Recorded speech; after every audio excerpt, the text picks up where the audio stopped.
What's in a word? Why does it matter whether we call someone who breaks the law to enter the country an illegal alien or an undocumented immigrant? What's the difference between a Christmas tree and a holiday tree? It's just semantics, right? Yes. And no. It is just semantics, but semantics means the meaning of words. Words exist so that we might discriminate one thing from another. Without words, we have chaos. And it starts with the first words. A baby says mama to distinguish mommy from daddy. Words shape how we think. They color how we view the world. No one understands this better than the left. They are the masters of words, because they know that words matter. The left has a special gift for euphemisms, soft words selected to sugarcoat harsh realities so as to make those harsh realities easier for us to swallow. But these soft words are insidious. Their sole purpose is to deceive.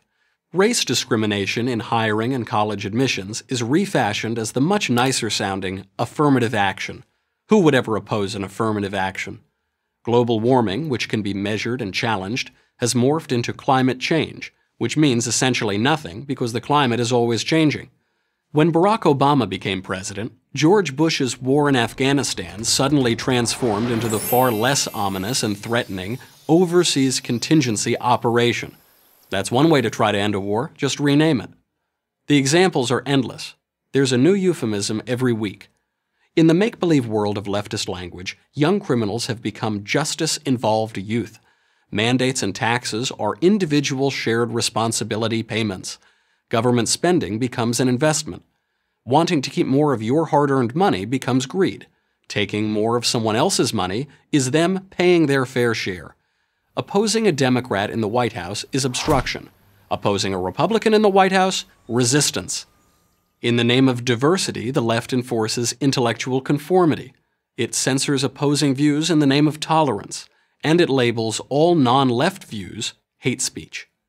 Consider the ongoing battle over pronouns, whether to call a man who thinks he's a woman he or she.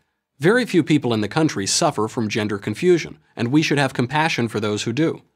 But the left has invested countless funds, time, and energy to make everyone refer to some men as she and some women as he.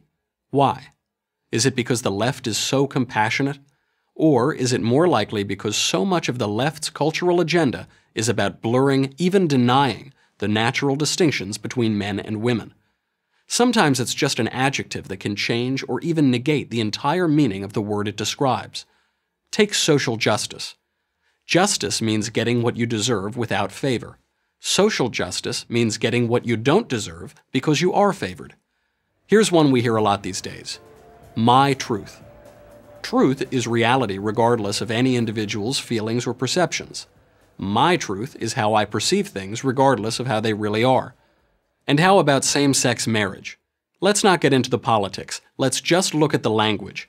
Throughout history, in every culture, marriage has been the union of husbands, men, and wives, women.